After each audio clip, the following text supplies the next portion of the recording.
Hello everyone, welcome back to our channel Judiciary by PW. This is me Arjita. और students, आज के इस video में हम बात करेंगे एक बहुत ही बड़े डेवलपमेंट के बारे में जो आज ही सुप्रीम कोर्ट में किया गया है। बेसिकली सुप्रीम कोर्ट में 5 नए जजेस को अपॉइंट किया गया है, जिनकी मोस्ट प्रोबेबली जो ओथ है वो 2 जून को होने वाली है।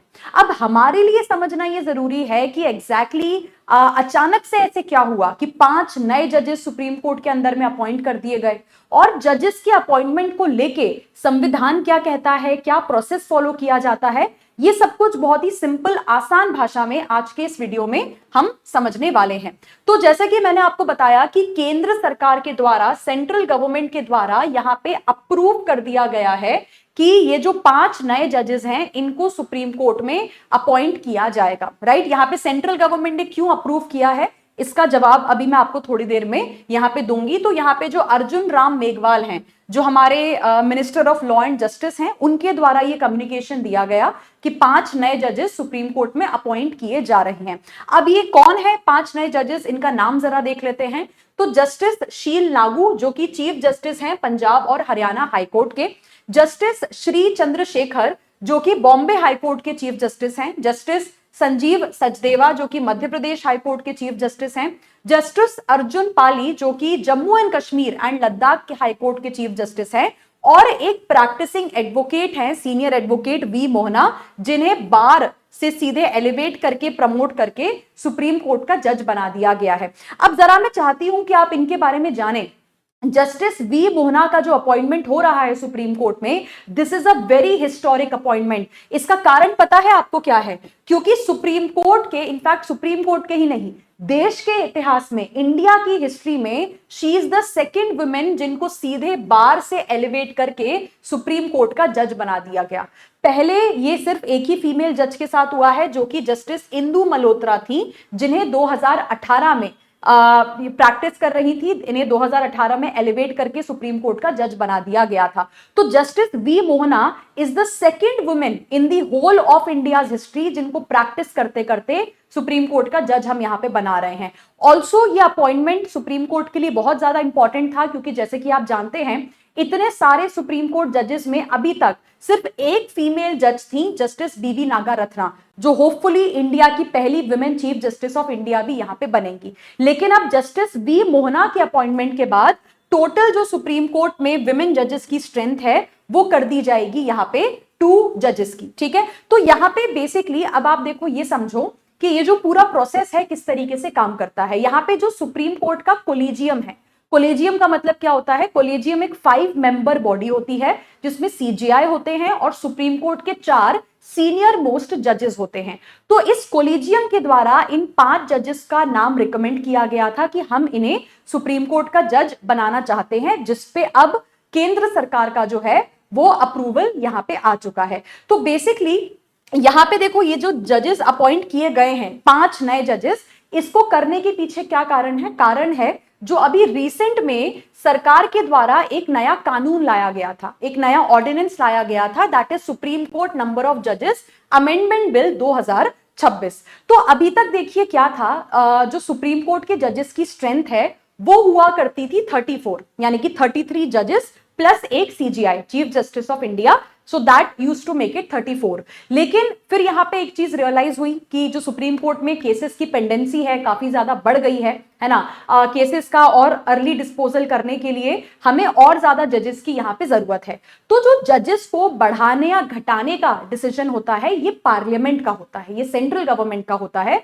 तो सेंट्रल गवर्नमेंट ने एक डिसीजन लिया, ये बेसिकली एक लॉ लेके आए थे, जहां पे इन्होंने कहा कि सुप्रीम कोर्ट में अब हम क्या करेंगे, जजेस की स्ट्रेंथ को 37 कर देंगे। मतलब 37 प्लस 1 सीजीआई, तो इसका मतलब हो जाएगा 38 जजेस यहां पे टोटल। राइट, तो ये जो नए 5 अपॉइंटमेंट्स किए गए हैं, ये इस कानून की वजह से ही किए गए हैं, जो अभी रिसेंट में सेंट्रल गवर्नमेंट लॉ लेके आई थी सुप्रीम कोर्ट के जजेस की सैंक्शन स्ट्रेंथ को बढ़ाने का, उसी की वजह से ये डिसीजन यहां पे लिया गया है। अब जरा इसका कॉन्स्टिट्यूशनल बेसिस हम यहां पे समझ लेते हैं। देखिए, ये जो पूरा अपॉइंटमेंट का प्रोसेस किया गया है, this has been done as per article 124 of the Indian constitution. क्या कहता है इंडियन कॉन्स्टिट्यूशन का आर्टिकल 124?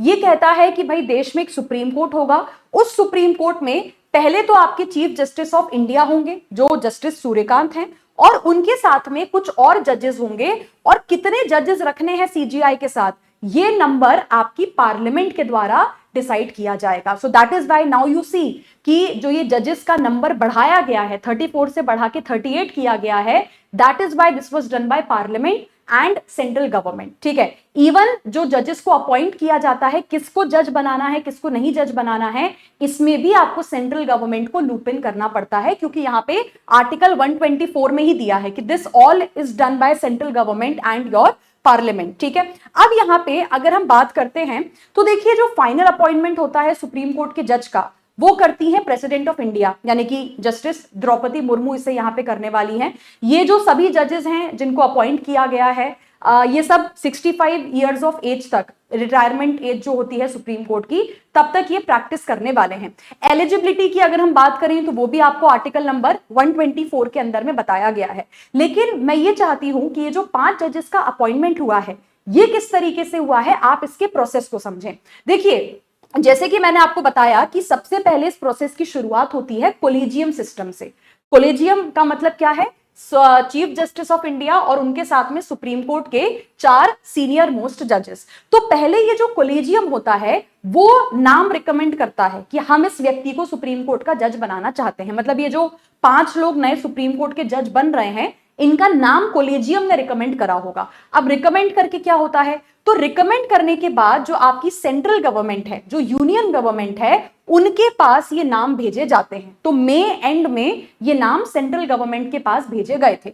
अब सेंट्रल गवर्नमेंट के पास देखो 2 ऑप्शंस होते हैं, या तो जो नामों का रिकमेंडेशन आया है उसको एक्सेप्ट कर लें, या फिर उनको रिजेक्ट कर दिया जाए। राइट, तो जैसे कि मैंने आपको वीडियो के स्टार्टिंग में बताया कि सेंट्रल गवर्नमेंट ने इन 5 नामों के रिकमेंडेशन को क्या कर लिया है, अप्रूव कर दिया है, एक्सेप्ट कर दिया है। ठीक है, अब यहां पे होगा क्या, प्रेसिडेंट ऑफ इंडिया पिक्चर में आएंगी। ठीक है, प्रेसिडेंट ऑफ इंडिया जो है वो यहां पे एक अपॉइंटमेंट का नोटिस निकालेंगी कि हाँ भाई ये 5 जजेस जो हैं इनको सुप्रीम कोर्ट का जज अपॉइंट किया जाता है। ठीक है, प्रेसिडेंट ऑफ इंडिया के द्वारा यहाँ पे पूरा ऑफिशियल प्रोसेस आपका कंप्लीट किया जाएगा, इनको ओथ दिलवाई जाएगी, एंड ये जो 5 जजेस हैं they will start functioning as the new supreme court जजेस। राइट, अब लेकिन मेरा आप सबसे एक सवाल है सेशन को एंड करने के पहले, मैं चाहती हूं आप मुझे कमेंट सेक्शन में ये बताएं कि इंडिया के पहले चीफ जस्टिस ऑफ इंडिया कौन थे, और इंडिया की सबसे पहली सुप्रीम कोर्ट की विमेन जज कौन थी। इन दोनों सवालों का जवाब मुझे कमेंट सेक्शन में जरूर दीजिएगा।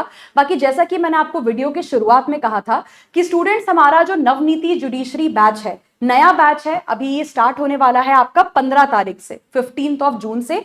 तो अगर आप भी इंडिया के किसी भी स्टेट जुडिशरी एग्जामिनेशन की तैयारी कर रहे हैं तो आप इस बैच को ज्वाइन कर सकते हैं, जिसमें complete preparation, note, MCQ practice question, mentorship, किताबें, बहुत कुछ आपको दिया जाता है।